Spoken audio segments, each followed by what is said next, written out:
Hi there, I'm Todd Miller, 7-8 culinary arts teacher with Lakehead Public Schools. I've got another recipe for you to try today, but before we start, a few reminders.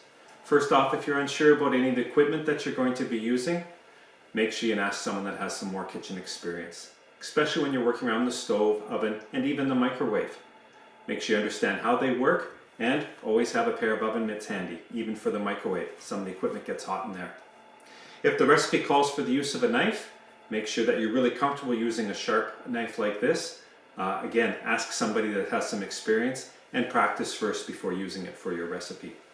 Always hold the knife with a lot of conviction in one hand, and with your other hand, you want to make sure that you keep your hand in that claw position, kind of like you're holding a tennis ball. Always keep your hand curled back so that the knife doesn't come in contact with your fingertips.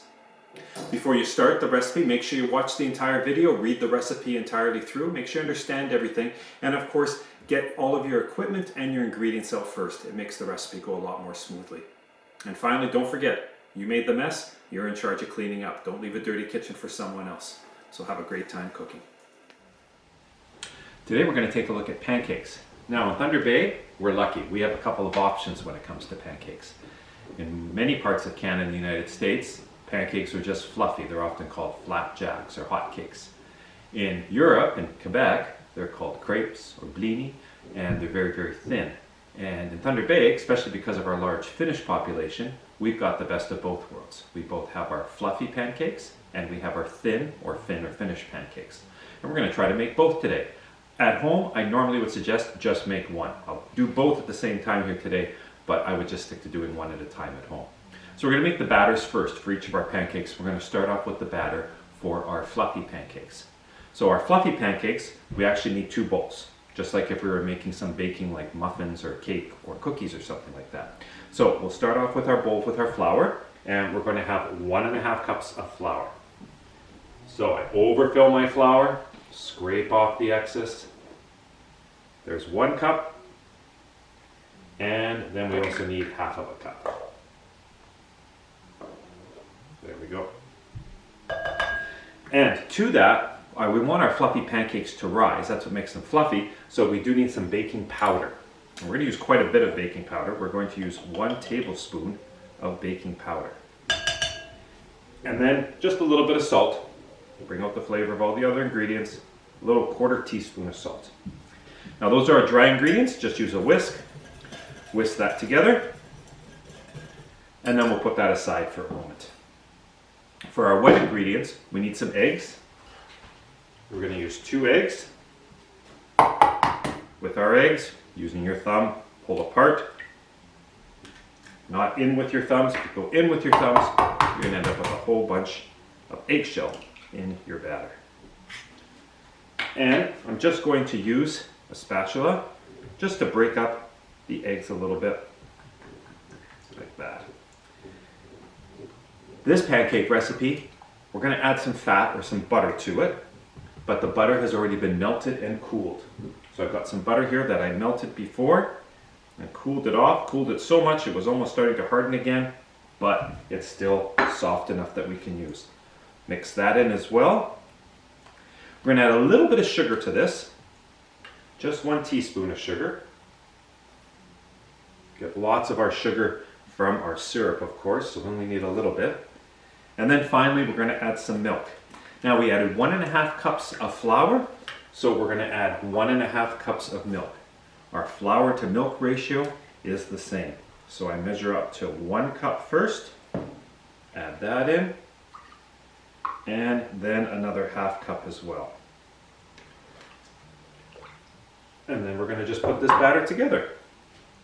Give it a little stir, and we'll just pour it in with our wet batter.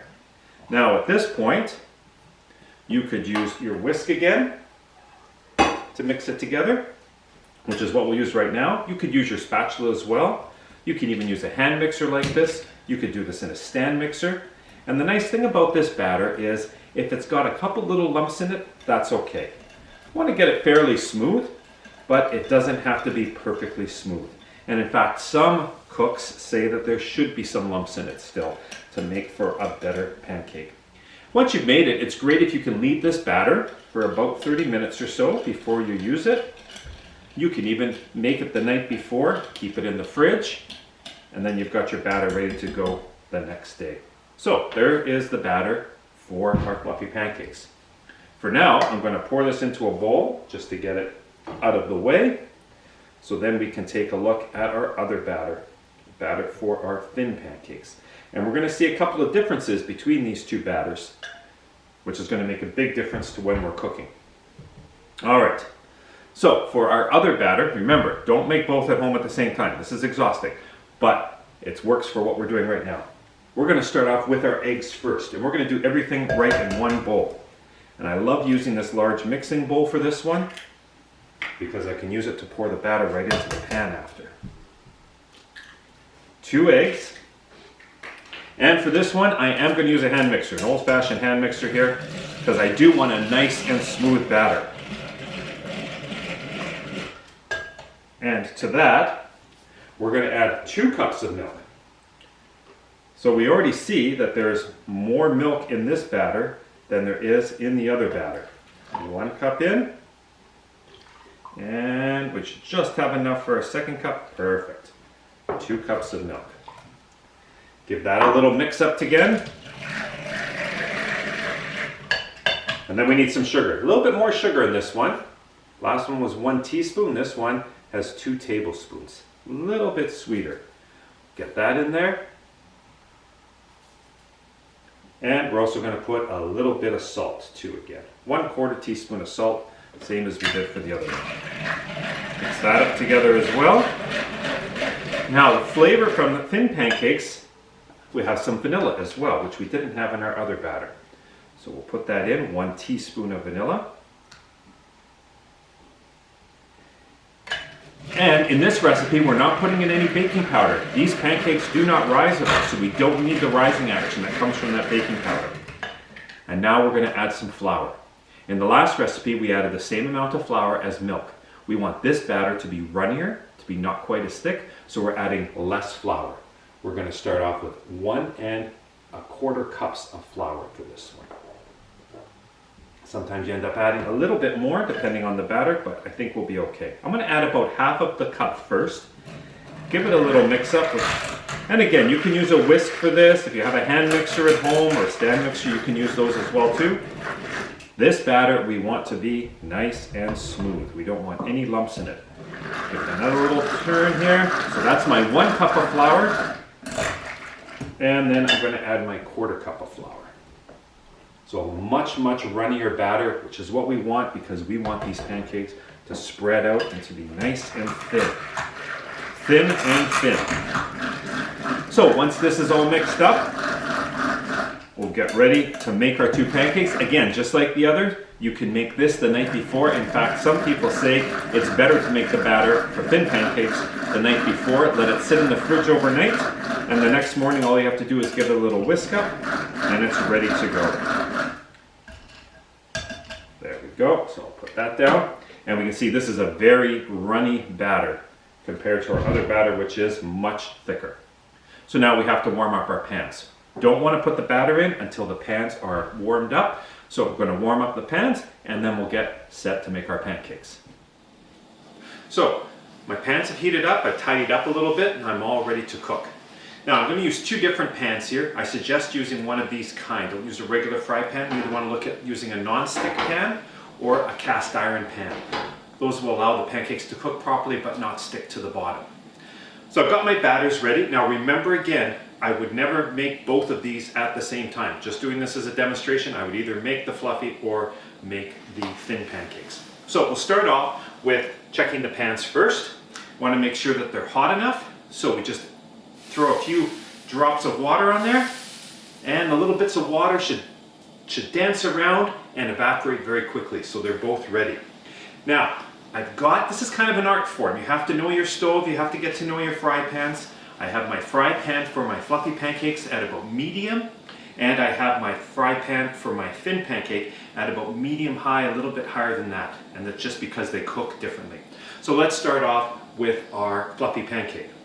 The fluffy pancake already has butter in it, so I don't need to add anything else to the pan. You can add a little butter if you want, you can add some cooking spray if you want, but in this case I don't need that. I'm going to add about a 1/4 cup of the batter, and I'll just put that in the pan. I can spread it out a little bit with the top of my scoop, but it really is just going to come into the pan and stay like that. That's cooking, like I said, on about medium. We want it on a lower heat because if the heat's too high, it's a thicker pancake. The bottom will burn before the inside of the pancake is cooked. And while that's happening, we'll move over to our other pancake, our thin pancake. We definitely do need some butter for this. So we're going to put a little butter in the fry pan. That's going to sizzle away, and it's going to melt really quickly. This pancake is really, really thin, so it's not going to take very long to cook. Because I've got this in a big measuring cup, I can just pour some batter right in. And I pour it until it's about the size of a really small plate. Now with this one, I do want to move things around. So I lift up the pan and I tilt it. And as you can see, the batter's nice and thin, and so it's moving around. How do I know they're done? Fluffy pancakes, what I'm looking for is some bubbles. I've just started to get some bubbles forming on the surface. Thin pancake, I'm looking for browning around the edges and looks like things are kind of cooked in the middle. It doesn't look wet anymore. With my fluffy pancakes as well, I can add things to it. We can add some blueberries, you can add raspberries, strawberries, you can cut up some banana. I like it best not mixing it in with the batter, but just adding it as it's cooking. So I've got some frozen blueberries here, didn't even need to thaw them, and I just sprinkle those on top and they will cook. It keeps as well, especially with the blueberries, it keeps the whole pancake from turning purple. Fluffy is still cooking, but if I look at my thin, I don't see any kind of wetness on the top anymore. The edges are golden, so now I'm going to flip it. I have to loosen it around the edges, especially easy with a non-stick like this, and then spatula your flipper right underneath and very confidently flip it right over. Look at that beautiful golden color that we have, brown around the edges. That's exactly what we want. That took less than a minute to cook on one side, and it takes even less time on the other side because all we're really doing now, it's cooked all the way through, we're just browning the other side.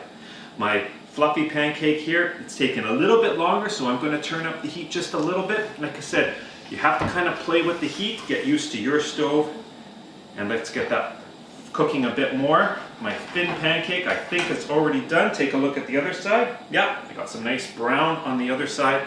That one is all ready to go on my plate. You can keep it warm while you make the other ones. Thin pancakes, you kind of have to make just one at a time. Fluffy pancakes, depending on the size of your pan, you can put a few in at once. I'm going to lift it up just enough to look underneath. It's a beautiful brown color. I do have some bubbles on top here. So I flip it over. You can see the nice brown color on there. Again, just like with my thin pancake, the fluffy will take a little less time to cook on this side, but again, it's a bit longer because it's thicker. So you can only make one thin pancake at a time. Like I said, you can make quite a few fluffy pancakes depending on the size of your pan. So it just depends on what you want to make. Plus with the fluffy, you can make them really small, what they call silver dollar pancakes, or you can make them much larger. It's up to you. Thin pancakes as well. We're kind of used in Thunder Bay, we're used to eating our pancakes with syrup, but thin pancakes can also be used as what we call a savory dish. So instead of using syrup or fruit or whipped cream or Nutella or jam, you can also fill these with things like vegetables and cheese, a little cream sauce on top. You can get really excited and carried away with the different varieties of that. Turn off that pan, we don't need that one anymore. Take a look underneath here. Got some good color on the bottom side, so that one is all cooked. We can see our blueberries on the other side. Turn that pan off as well, and there we go. So like I said, just pick one. Don't try to do both at once. Kind of sweating here as I do this.